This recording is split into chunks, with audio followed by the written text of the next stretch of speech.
हम तो ये कहते हैं जिसको डायबिटीज़ वो अपने ग्लूकोमीटर ज़रूर अपने उसके पास होना चाहिए।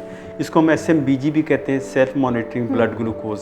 लेकिन एक जो बंदा स्टेबल है, जिसका शुगर लेवल कंट्रोल में रहता है, तो उसमें हम हफ्ते में 2-3 दफ़ा भी कह सकते हैं। वैसे जो मैं अपने पेशेंट्स को ऐसे कहता हूँ कि आप एक दिन फास्टिंग कर लें और उसके 2 घंटे बाद कर लें। आप 2 किलो आम खा रहे होते हैं तो पता ही नहीं होता कि शुगर ज़्यादा हो रही है।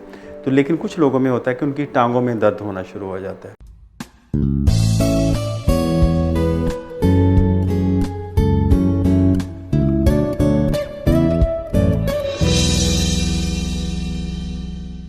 अस्सलाम वालेकुम everyone, I welcome you all to the another episode of diabetes का ख्याल वेब सीरीज़। आज के इस एपिसोड में हम बात करेंगे डायबिटीज़ के मैनेजमेंट के ऊपर। डायबिटीज़ के पेशेंट्स के लिहाज से पाकिस्तान दुनिया का तीसरा बड़ा मुल्क है और ये नंबर बहुत ज़्यादा अलार्मिंग तरीके से बढ़ा है। सो ये बहुत ज़्यादा ज़रूरी है कि डायबिटीज़ के मैनेजमेंट के ऊपर जो है वो एक्सपर्ट से बात की जाए ताकि आप तक ऑथेंटिक इन्फॉर्मेशन हम शेयर कर सकें।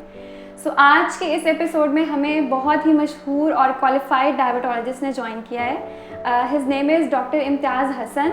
आप लोग इनको अक्सर यूट्यूब और फेसबुक के ऊपर डिफरेंट वीडियोस में भी देखते रहते होंगे। He is a consultant physician and diabetologist और आप डायबिटीज़ इंस्टीट्यूट ऑफ पाकिस्तान के मेडिकल डायरेक्टर भी हैं।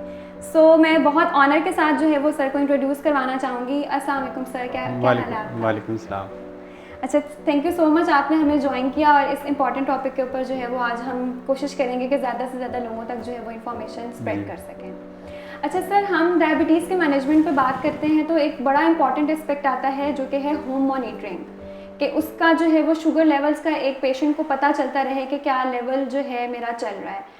तो मैं आपसे एज अ डॉक्टर ये पूछना चाहूँगी कि होम में घर के ऊपर जो है वो शुगर लेवल की मॉनिटरिंग करना कितना ज़रूरी है और कितनी ज़्यादा या किस तादाद के अंदर जो है ये करनी चाहिए? बिस्मिल्लाहिर्रहमानिर्रहीम। Thank you. ये बड़ा सवाल बड़ा ज़रूरी है कि डायबिटीज़ को चेक करना कितना ज़रूरी है। ये बिल्कुल इसी तरह कि कोई बच्चा इम्तहान देने जाए और अपना कोई रिज़ल्ट ना पता करने जाए, तो ये वो वाली बात है। तो हमें उसको पता ही नहीं लगा, आप उसकी असेसमेंट हो नहीं सकेगी। तो हम तो ये कहते हैं जिसको डायबिटीज़ वो अपने ग्लूकोमीटर ज़रूर अपने उसके पास होना चाहिए। इसको हम SMBG भी कहते हैं, सेल्फ मॉनिटरिंग ब्लड ग्लूकोज इसका नाम दिया, कि आप घर पे खुद इसको अपनी शुगर को मॉनिटर कर सकते हैं। तो ये बिल्कुल सादा सा तरीकाकार जो चंद मिनट के अंदर, चंद सेकंड के अंदर आपको रिजल्ट दे देता है कि आपका कंट्रोल कैसा जा रहा है। तो हर डायबिटिक पेशेंट जिसको डायबिटीज़ है, और चाहे उसको टाइप 1 है, चाहे वो इंसुलिन ले रहा है या गोलियां ले रहा है, उसके पास अपना ज़ाती ग्लूकोमीटर होना बहुत ज़रूरी है। बिल्कुल ठीक है। और किस तादाद में जो है वो कितना ऑफनली इसको चेक करते रहना चाहिए? अच्छा, इसका भी इन्हिसार इतना है कि अगर उसकी जो डायबिटीज़ है वो फ्लक्चुएट करती है, बहुत ज़्यादा कभी ऊपर नीचे हो रही है, तो फिर उसको दिन में 3-4 दफ़ा भी हम रिकमेंड करते हैं। ठीक है। कुछ जैसे कि प्रेगनेंसी है किसी खातून को, तो प्रेगनेंसी के अंदर बहुत ज़्यादा हम फ्रिक्वेंटली शुगर लेवल उसको चेक किया जाता है। लेकिन एक जो बंदा स्टेबल है, जिसका शुगर लेवल कंट्रोल में रहता है, तो उसमें हम हफ्ते में 2-3 दफ़ा भी कह सकते हैं। वैसे जो मैं अपने पेशेंट्स को ऐसे कहता हूँ कि आप एक दिन फास्टिंग कर लें और उसके 2 घंटे बाद कर लें, अगले दिन आप लंच से पहले कर लें, 2 घंटे बाद कर लें, उससे अगले दिन आप रात से पहले 2 घंटे बाद कर लें। तो जब उसका वो आएगा मेरे पास, उससे एक पूरी एक शीट तैयार होगी क्योंकि सुबह में कितनी शुगर जाती है, दोपहर में कितनी जाती है और रात में कैसे जाती है, ताकि आप एनालाइज कर सकें जो कि क्या उसकी शुगर लेवल का हिसाब चल रहा है। बिल्कुल ठीक है। अच्छा, तो जो शुगर लेवल्स हैं वो कितने होने चाहिए, यानी एक डायबिटिक पेशेंट के लिए क्या गोल होना चाहिए कि उसके शुगर लेवल्स जो है वो इस रेंज के दरमियान में रहें? इसमें ये है कि इस हर आदमी का ये और हर पेशेंट का डिफरेंट है कि उसको इंडिविजुअलाइज करते हैं, कस्टमाइज़ करते हैं कि इसका ये कंट्रोल होना चाहिए। एक आदमी है, बूढ़ा आदमी है, तो उसमें हम बहुत टाइट कंट्रोल में नहीं जाएंगे ताकि उसकी शुगर लेवल लो ना हो, उसको कोई प्रॉब्लम ना हो। क्योंकि बाज़ औक़ात बूढ़ा बंदा अगर वो उसकी शुगर लेवल बहुत नीचे चला गया और उसने वो चेक नहीं की, तो और उसका वो खुदा न खासा फ्रैक्चर हो जाए या चोट लग जाए या कहीं गिर जाए, तो एक प्रॉब्लम हो सकती है। तो बूढ़े बंदों में हम जो कंट्रोल है, तकरीबन कहते हैं फास्टिंग अगर 130-140 भी रख ले तो काफ़ी है, और दिन में जब भी चेक करें 200 मिलीग्राम से नीचे हो। एक यंग आदमी जो एनर्जेटिक है, जो काज कर सकता है, अपनी शुगर लो को समझ भी सकता है, तो उसमें चाहते हैं कि हम आपका जो फास्टिंग शुगर है वो 100 to 110 के दरमियान रखें और खाना खाने के बाद 2 घंटे बाद 140 और 160 के दरमियान हो। अच्छा डॉक्टर इम्तियाज़, अब मैं आपसे पूछना चाहूँगी कि वार्निंग साइंस या सिम्टम्स क्या होते हैं शुगर लेवल ज़्यादा होने के, कि एक डायबिटिक पेशेंट है तो वो क्या इंडिकेशंस फील करता है जब उसको लगे कि मेरी शुगर लेवल जो है वो ज़्यादा हो रही है?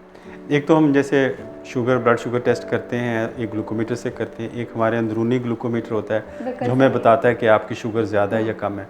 यानी हर आदमी में ये मुख्तलिफ फीलिंग्स होती हैं मुख्तलिफ, लेकिन जो मैं जनरली बात करूँगा, बाज़ औक़ात ये दोनों की जो अलामात हैं शुगर कम होने की और ज़्यादा होने की वो ओवरलैप करती हैं, एक जैसी ही होती हैं, पता ही नहीं चलता ये लो हो रही है कम हो रही है। लेकिन सबसे पहले हम बात करते हैं जब ज़्यादा होती है, तो जब ज़्यादा होती है तो बाज़ औक़ात कोई फ़ील नहीं होता, आप 2 किलो आम खा रहे होते हैं तो पता ही नहीं होता कि शुगर ज़्यादा हो रही है। तो लेकिन कुछ लोगों में होता है कि उनकी टांगों में दर्द होना शुरू हो जाता है, कुछ लोगों को यूरिन ज़्यादा आना शुरू हो जाता है, कुछ लोगों की प्यास ज़्यादा हो जाती है, कुछ लोगों को वीकनेस ज़्यादा होना शुरू हो जाती है। तो ये एक किस्म की अलामात होती हैं। लेकिन जो लो शुगर लेवल की होती है वो उसमें सबसे पहले ये होता है कि ठंडे पसीने आ सकते हैं, बहुत ज़्यादा भूख लग सकती है, घबराहट होती है, कुछ लोग बेचैन हो जाते हैं, कुछ लोग गुस्से में आ जाते हैं, तो वो हर किसी से लड़ाई कर रहे होते हैं तो घर वाले समझ रहे होते हैं इसको गुस्सा ज़्यादा आया हुआ है, गुस्सा उसको कुछ खाने को नहीं आपने लेट कर दिया। एक तो ये आपने देखा होगा रमज़ान में जब इफ्तारी के वक्त बहुत सारी लड़ाइयाँ हो रही होती हैं तो ये शुगर लो होने की निशानी हो रही होती है। तो दिमाग में जो आपकी को जो सप्लाई है वो ग्लूकोज की कम हुई होती है, तो ठंडे पसीने घबराहट, कुछ लोग एक्सट्रीम केस जब लो हो जाए कुछ लोगों में बेहोशी भी हो जाती है, कुछ लोगों में फिट्स भी पड़ते हैं। तो लेकिन अच्छी बात यह है कि ये चीज़ें ट्रीटेबल है, मैनेजेबल है, कि अगर आपका शुगर लेवल लो है तो अगर आपको हॉस्पिटल रिपोर्ट करते हैं या घर में कोई ऐसे मेजर्स करते हैं तो उससे वापस नॉर्मल पेशेंट नॉर्मल हो जाता है। और ये भी सर आपने बहुत अच्छा किया कि बता दिया कि कुछ ना कुछ इंडिकेशंस इसकी ज़रूर होती हैं, ताकि डायबिटिक पेशेंट्स जो हैं वो ज़रूर, जैसे इंटरनल ग्लूकोमीटर है तो वो ज़रूर फील तो करता होगा कुछ डिफरेंट हो रहा है। सो इट्स वेरी इंपॉर्टेंट कि इस तरह के केस में जो है वो डॉक्टर को कंसल्ट किया जाए। ठीक है, अच्छा, बाकी हम डायबिटीज़ के मैनेजमेंट के ऊपर मज़ीद बात करेंगे बट अपने सेकेंड पार्ट के अंदर। Thank you. एक्टिव रहने के लिए मैं अपना ब्लड शुगर लेवल बाकायदगी से चेक करता हूँ और ख्याल रखता हूँ अपनी एक्सरसाइज, डाइट और मेडिकेशन का, और ये सब मैनेज करता हूँ माई शुगर ऐप से, जिससे मैनेज करता हूँ मैं अपनी शुगर रीडिंग्स का डाटा, क्योंकि शुगर इन चेक तो जिंदगी in check. Download my sugar app now.